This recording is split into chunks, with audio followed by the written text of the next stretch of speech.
எனக்கு என்னன்னா இந்த காலத்துல நம்ம பழைய ஹிஸ்டரிலாம் எடுத்து படிக்கும் போது நம்ம மன்னர்கள் ஒரு நேர்மைக்காக சொந்த பையனே ஒரு மனுநீதி சொல்லும்போது ஒரு கண்ணுக்குட்டி அவர் தேர்வால ஏற்றி கொண்டுட்டாருன்னு சொல்லி ஒரு நீதி கொடுக்கணும்னு அவர் சொந்த பையனவே ஏற்றி கொண்ட நீதி படைத்த மண்ணில் இருந்து நம்ம வந்திருக்கோம்.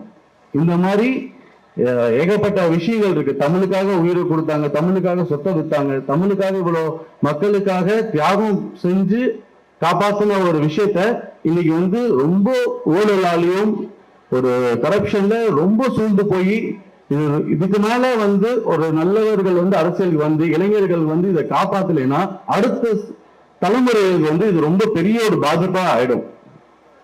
இதை வந்து நம்ம எவ்வளவு சீக்கிரம் முன்னெடுத்து இளைஞர்கள்லாம் தைரியமா அரசியலுக்கு வந்து எவ்வளவு எதிர்ப்பு வந்தாலும் அதை எதிர்நீச்சலை போட்டு அதை சமாளிச்சு நம்மளால முடிஞ்ச விஷயத்த மக்களுக்கும் புதுச்சேரி மக்களுக்கும் இங்க இருக்க அனைத்து ஜீவராசிகளுக்கும் நம்மளால முடிஞ்ச உதவி என்ன செய்ய முடியும். இங்க ஒரு பிரெஞ்சு லேடி இருக்காங்க, அவங்க பாத்தீங்கன்னா இங்க இருக்கிற ஒரு 100 நாய்க்கள் அவங்களுக்கு தேவைங்கிறது அவங்களுக்கு சாப்பாடு கூட வசதி இல்லாம ரொம்ப கஷ்டப்படுறாங்க. அப்படி இருந்து ஒரு 100 நாயை கொண்டு வந்து அவங்க இடத்துல வச்சு அதுக்கு சாப்பாடு போட்டு வளர்த்திட்டு இருக்காங்க.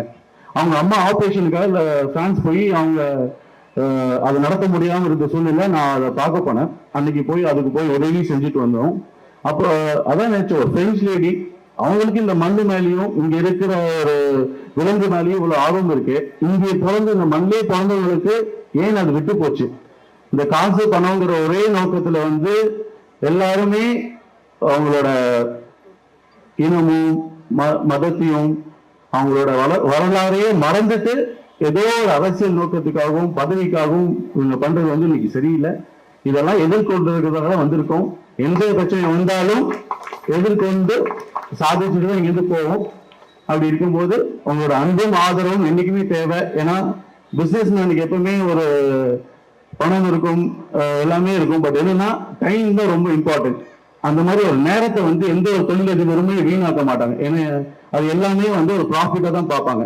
அப்படி இருக்க நிலைமையிலும் நான் என்னோட நேரத்தை ஃபுல்லா மக்களுக்காக ஒதுக்கி நான் இங்க வந்து என்னோட லாபத்தெல்லாம் விட்டுட்டு நான் ஃபுல்லா வந்து அரசியல் இறங்கி உங்களுக்காக நான் சேவை செய்யறதுக்காக வந்திருக்கேன். உங்களோட அன்பும் ஆதரவும் என்னைக்குமே இருந்தால் நான் கண்டிப்பா புதுச்சேரி சிங்கப்பூரா மாத்தி காட்டுவேன். இது சத்தியம். நன்றி, வணக்கம்.